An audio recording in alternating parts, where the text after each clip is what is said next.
महाभारत युद्ध की समाप्ति। दुर्योधन की प्राय सारी सेना युद्ध में मारी गई थी। अंत तो गत्वा उसका भीमसेन के साथ युद्ध हुआ। उसने पांडव पक्ष के पैदल आदि बहुत से सैनिकों का वध करके भीमसेन पर धावा किया। उस समय गदा से प्रहार करते हुए दुर्योधन के अन्य छोटे भाई भी भीमसेन के ही हाथ से मारे गए। अपने राजा दुर्योधन की ऐसी दशा देखकर और अपने पिता द्रोणाचार्य की मृत्यु का स्मरण कर अश्वत्थामा अधीर हो गया। चुपकर वह पांडवों के शिविर में पहुंचा और घोर रात्रि में कृपाचार्य तथा कृतवर्मा की सहायता से पांडवों के बचे हुए वीर महारथियों को मार डाला। केवल यही नहीं, उसने पांडवों के 5 पुत्रों के सिर भी अश्वत्थामा ने काट डाले। अश्वत्थामा ने इस कुकर्म की सभी ने निंदा की, यहाँ तक कि दुर्योधन तक को भी यह अच्छा नहीं लगा। पुत्रों के हत्या से दुखी द्रौपदी विलाप करने लगी। उसके विलाप को सुनकर अर्जुन ने उस नीच कर्म हत्यारे ब्राह्मण के सिर को काट डालने की प्रतिज्ञा की। अर्जुन की प्रतिज्ञा सुन अश्वत्थामा भाग निकला। श्री कृष्ण को सारथी बनाकर एवं अपना गांडीव धनुष लेकर अर्जुन ने उसका पीछा किया। अश्वत्थामा को कहीं भी सुरक्षा नहीं मिल रही थी, तो भय के कारण उसने अर्जुन पर ब्रह्मास्त्र का प्रयोग कर दिया। अश्वत्थामा ब्रह्मास्त्र को चलाना तो जानता था, पर उसे लौटाना नहीं जानता था।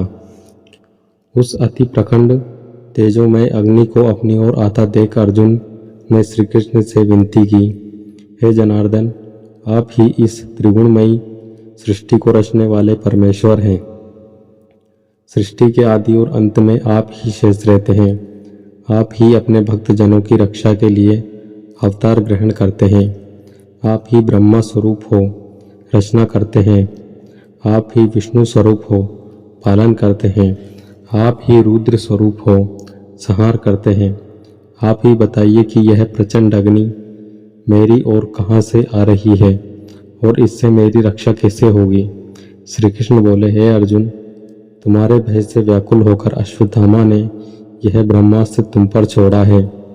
इससे बचने के लिए तुम्हें भी अपने ब्रह्मास्त्र का प्रयोग करना होगा, क्योंकि अन्य किसी अस्त्र में इसका निवारण नहीं हो सकता। श्री कृष्ण की इस मंत्रणा को सुनकर महारथी अर्जुन ने भी तत्काल आचमन करके अपना ब्रह्मास्त्र छोड़ दिया। दोनों ब्रह्मास्त्र परस्पर भिड़ गए और प्रचंड अग्नि उत्पन्न होकर तीनों लोगों को तप्त करने लगी।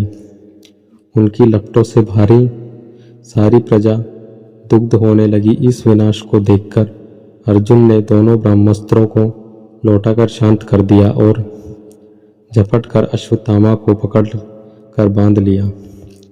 श्री कृष्ण बोले, हे अर्जुन, धर्मात्मा सोए हुए असावधान मतवाले पागल अज्ञानी रथहीन स्त्री तथा बालक को मारना धर्म के अनुसार वर्जित है। इसने धर्म के विरुद्ध आचरण किया है।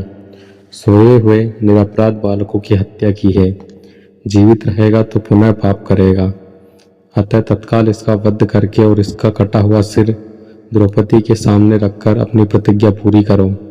श्री कृष्ण के इन शब्दों के सुनने के बाद भी धीरवान अर्जुन को गुरुपुत्र पर दया ही आई और उन्होंने अश्वत्थामा को जीवित ही शिविर में ले जाकर द्रौपदी के सामने उपस्थित किया। पशु की तरह बंधे हुए गुरुपुत्र को देखकर ममतामयी द्रौपदी का कोमल हृदय पिघल गया। उसने गुरुपुत्र को नमस्कार किया और उसने बंधन मुक्त करने के लिए अर्जुन से कहा, इनके वध करने से मेरे मृत पुत्र लौटकर तो नहीं आ सकते, अतः आप इन्हें मुक्त कर दीजिए। द्रौपदी के इन न्याय तथा धर्मयुक्त वचनों को सुनकर सभी ने उसकी प्रशंसा की, किंतु भीम का क्रोध शांत नहीं हुआ। अर्जुन ने अपनी तलवार से अश्वत्थामा के सिर के केश काट डाले और उसके मस्तक की मणि निकाल ली। मणि निकल जाने से वह श्रीहीन हो गया। श्रीहीन तो वह उसी क्षण हो गया था जब उसने बालकों की हत्या की थी, किंतु केशमुंड आने और मणि निकल जाने से वह और भी श्रीहीन हो गया और उसका सिर झुक गया। अर्जुन ने उसे उसी अपमानित अवस्था में शिविर से बाहर निकाल दिया। अश्वत्थामा को अपमानित कर शिविर में निकाल देने के पश्चात सारे पांडव अपने स्वजनों को जलदान करने के लिए निमित्त धृतराष्ट्र तथा श्री कृष्णचंद्र को आगे करके अपने वंश की संपूर्ण स्त्रियों के साथ गंगा तट पर गए। उसी समय एक अपूर्व घटना हुई। उन्होंने देखा कि उनकी वधू उत्तरा ने व्याकुल स्वर में कहा कि मुझे बचाओ, मुझे बचाओ, मेरी रक्षा करो। और आप योगेश्वर हैं, देवताओं के भी देवता हैं, संसार की रक्षा करने वाले हैं, आप सर्वशक्तिमान हैं। यह देखिए, प्रज्वलित लोहे का बाण मेरे गर्भ को नष्ट ना कर दे। हे प्रभु, आप ही मेरी रक्षा करने में समर्थ हैं।